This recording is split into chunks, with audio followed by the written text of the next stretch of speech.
حالة بكبيرة إنجرين بكبيراتي وكي كوين أني دنون أني فينشل عدداتي نوتيماس عددان أبصوف نجيت أبصوف أنا كيستي جنرالوني جيتار كبتة موسيقى كبتة دولة أبوك أرموز سافاريج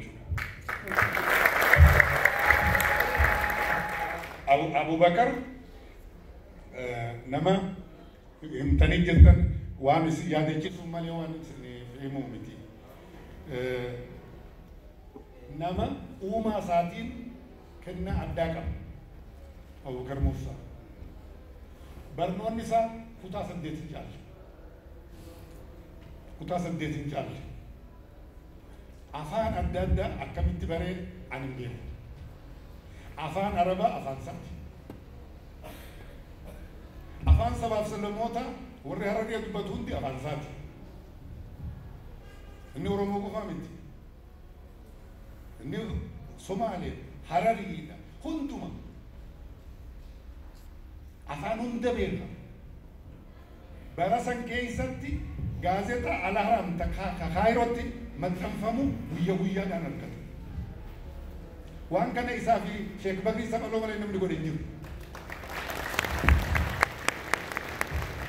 كتابا أفان ربات برّوان أو برّو الدّا ولا لو الدّا أسوسم الدّا ويا نفاف بيالاتي كتابا نافذ كتابا نافذ خنا والنساء خل كني ويا دبسو خنا وانت سموسا قبتي سموسا خنان إفيف إبرسيسة بروفيسور أرجيناتي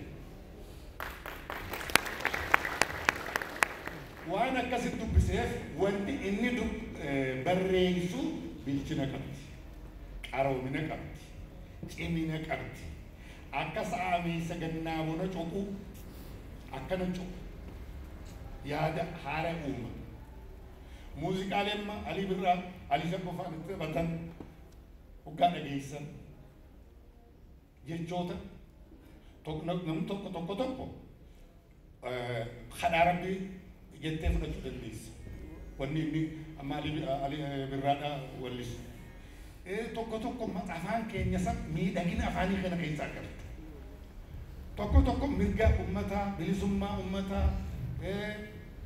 توكما أمتا خنا كيسا كرت أبي أددا كيسا كرت أبو بكر وان كانوا قابل رئيسو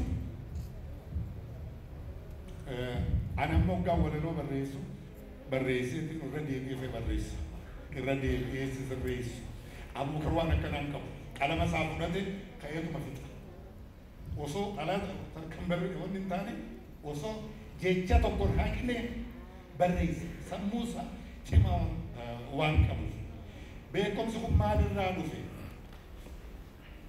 أنا كاي يادتي جال الأمتات أمتا وجيجرات عادة سات جالت كناف عفانا كقارب لما فا كتابة دبسو جالت نمني كتابة دبسو وقا كتابة ربي تيبي نما ربي ولا ناك وقا خاني تيبي وهندان نما قوتا سموسا ونيته حنان جنجا باندين عفران كالو وقا جاتم دورة باتي كنا أبتر يرو جبابا خيساتي بيا خين خنا خيساتي عفان تفتما توري عفان ميداغا بريدا حوتا جالتما أكتره يرو جبابا خيسات أجر سنة جودا كابسون ساني بدون تكتنا أما كبيه ولا لولي أبو بكر مين كازون يرو دانس بي ونيته جنجا برد بروية أرى لما فادي سوى الجروف ينتمي جرو توقو خنا ولا لو بالرئيس واني إني برسم كيستي كوميدي واني جامو نما قلت نما قبل كيسو تتبسيسه نما برسيسو بيوما أكبياتهم برمي حالا عميانا والتجيب الجدورات أبو بكر يقول تجرى والبو وصو هندوبني نما كفلتيس وصو هندوبني علي برانا كافا باندي بير راجرا urjii bakkalchaatti ol bahu amma kaa Ali Shabbufaan dura turanii Ali Birraa ijoolleedha. Ali Birraatis guddisanii urjii bakkalchaatti hiriyaa jaalalaan irraa garuu bara urjii bakkalchaatti gaafa dhufu wanni akkana gaafa hoggaas muuziqaa agarsiisan manni inni cufama ijoolleen duuba jirti. Manni kun Ali Birraan beeku. Dhagayaa jireen jaarsi manguddoo afran qalloo keessaa tokko isin hojii wallisu malee jiyee jedhe. Har'aan tana niin gammadee anaatu wallisee jaarsi tokko nu cinqee muuziqaa shaakalsiifnee leenjifnee jaarsa arriidha kadheerinni isaa dhundhuma ijoollee xixiqqoo 8 galu.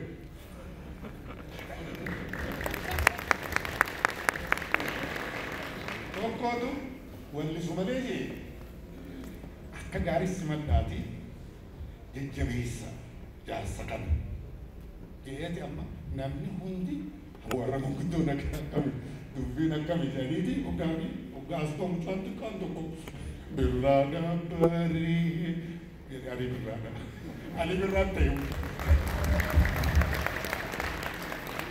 nama waliidha waltajjii irratti komeedii isaa gaaf tokko akkanuma dhaabbatee baasaa beekaa kan amma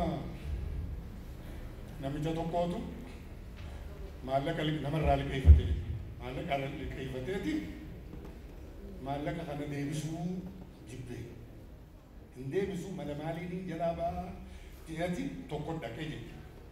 Amma hoggaatti dhaqu kun nagorsi kamitti namicha kana namicha liqii narraa qabu kana akka maallaqa kanarraa fudhanne akkamittiin godhe mala naa godhi jedhe. Hoggaa kana hagorsu kun hoggaa namichaa garte jee afaaniin dubbatin hoggaa abu maallaqa biyyanaa kenne hoggaa siin jee shiririm diin jedhe. Ati akka nama maraate shiririm inni nus irraa deemaa jee amma namichi dhufe abu maallaqa qayyasan naan deebitu yenna shiririm jedhe dadhabee namichi gale. Amma namicha gorse kanaan yoo namichi sirraa deeme cinaa maallaqa sadii naaf kennitaa jedhen qiririm itti mee kun cinaa naaf kennitaa jedheni duraan beeku. Amma sirraa abokkamii amma namichi sirraa deebisee maallaqa argatte haa egaa akka walii galletti cinaa naa kenni jennaan shiririm Aziz nagatti Abubakar waan adda addaati qaba waan akkanaa dhibbaa yoo haasoyne waa hedduudha qaba. Diraamaa afaan Oromoodhaa waltajjii irra baasee dubraa fi daldala mashangooyyee kana hoggaa taphatan gaafas dubree ni sodaata bara 60 duraa beekaa. Dhalaan barattellee hin jirtu. Nutu gaafa reedoo hojjennu isaa wajji Abubakar akka dhalaa ta'eeti eeggan akka dhalaatti haasawa. Sagalee isaa akka dhalaatti hoggaa haasa'u dhaluma fakkaata hoggaa waraaboo. Bakka dhiiraa bakka dubartii ni hojjetu. Gaafa afran qalloosan dhiira uffisaniiti dhiirri cinaan tokko dubra ta'ee kun wanni ta'ee bifa saniin wanni ta'a.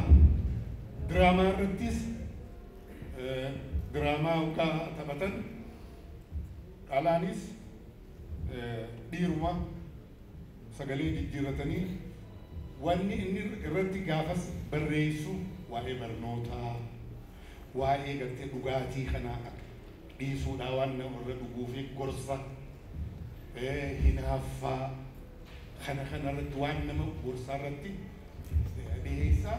Kanaaf baay'ee jaalatamaadha ture. Akka Oromootti nama diraamaa ammayyaa yeroo jalqabaatiif jalqabee koomeedii Oromoodhaan nama jalqabee aartii ammayyaa muuziqaalee ammayyaa bifa zamana ta'een nama jalqabe isa duraa ta'e galmaa'e jechuudha seenaa keessatti.